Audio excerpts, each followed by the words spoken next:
अबे कोणत्या तरी तलाट्याला ग्रामसेवकाला तरी जाऊन विचार म्हणा हैदराबाद गॅजेटच्या आधारावर मागासले पण ठरतंय का. आणि तसं जर झालं ना तर तुम्हाला सांगतो जे जे कोणी कैकाडी भाऊ आहेत ते अनुसूचित जमातीचे ठरतात. जे जे कोणी माझे बंजारा भाऊ आहेत ते अनुसूचित जमातीचे ठरतात. जे जे कोणी धनगर भाऊ आहेत ते अनुसूचित जमातीचे ठरतात.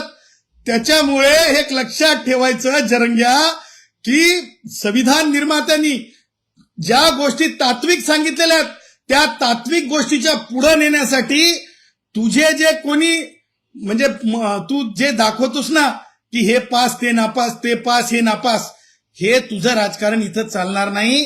कारण हे संविधानिक तात्विकतेवर चालणाऱ्या बाबी असतात. सांगायचंच म्हणजे जरंग्या एवढ्या खालच्या पातळीवर उतरला आहे, जरंग्याच्या डोक्यात एवढी जात घुसली आहे, जरंग्याच्या डोक्यात एवढी जात घुसली आहे की तो मराठा युवकांमध्ये स्वतःला चमकोगिरी मराठा युवकांमध्ये चमकोगिरी करण्यासाठी जरंग्या म्हणतो की शिंदे साहेबांना किती मार्क मिळाले. शिंदे साहेबांना म्हणतो आरक्षण आंदोलनात शिंदे साहेबांना चांगले मार्क. तू साला किती पास आहेस बे. तू साला किती गुणांकन आहे बे तुझं. तू साला गावात शिकला नाहीस. काय शिक्षण झालं बे तुझं.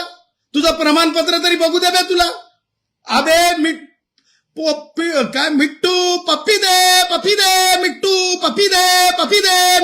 पप्पी दे सारखं तुला कोणीतरी डोक्यात टाकतंय. त्या प्रकारचं व्यक्त होणं म्हणजे ज्ञान अर्जनात मध्ये आपण काहीतरी उंच पातळी गाठली असं होत नाही.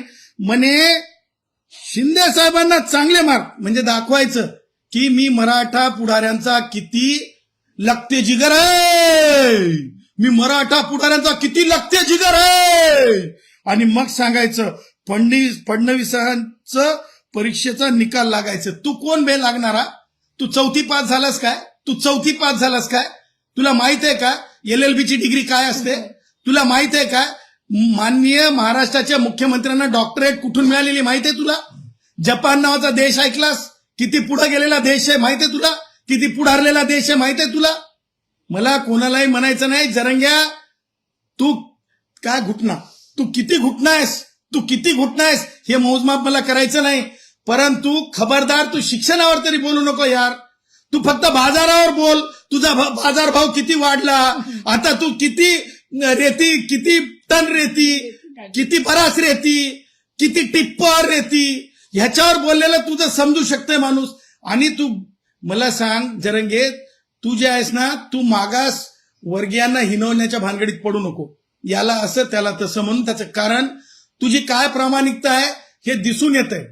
तू जे आहेस ज्या प्रकारे तू जरा बघ भटक्या विमुक्त म्हणजे आमचे जे म्हणजे घिसडी भावांचं नेतृत्व करणारे लोक, आमचे जे वडार भावाचे नेतृत्व करणारे लोक, आमचे कैकाडी भावाचे नेतृत्व करणारी जी माणसं आहेत त्या माणसांकडे बघ. त्या माणसांची अवस्था काय असते. आंदोलन करण्यासाठी किती त्रास करून घ्यावा लागतो. अबे तुझं तर मी तुला सांगतो सिरियल मधल्यासारखं तुझ्या अंगावर की नाही फुलाचा वर्षाव बी तयारच राहते. तुला बोलण्यासाठी तयारच असते. तुला स्क्रिप्ट बी तयारच राहते. तुझं सगळं काही तुला सांगतो जे काही आंदोलनाचं आयुष्य आहे ते सगळं स्क्रिप्टेड आहे. तुझं आंदोलनाचं आयुष्य हे सर्वंकष तुला सांगतो सिरियल आहे. तुझं सर्वंकष आंदोलन हे पपेट आहे. तुझं सर्वंकष आंदोलन हे मिट्टू पप्पी दे जसं म्हणल्यानंतर मिट्टू पप्पी दे म्हणते तशा प्रकारचं तुझं आंदोलन आहे. त्यामुळे जरंगेला ह्या पुढं जर गावांमध्ये बंदी ही अत्यंत गंभीर बाब आहे. या गंभीर बाबीवर शासनानं जरंगेची सोय करावी. आणि त्याचबरोबर मला माझ्या ओबीसी भावांना स्पष्टपणे सांगायचंय की कोणी चिंता करण्याची गरज नाही. याचाच अर्थ जरंगेला माहित आहे की त्या शासन निर्णयामध्ये जे आहे जात प्रमाणपत्र मिळू शकत नाही, दिलं जाऊ शकत नाही. म्हणूनच जरंगेची फाटलेली आहे.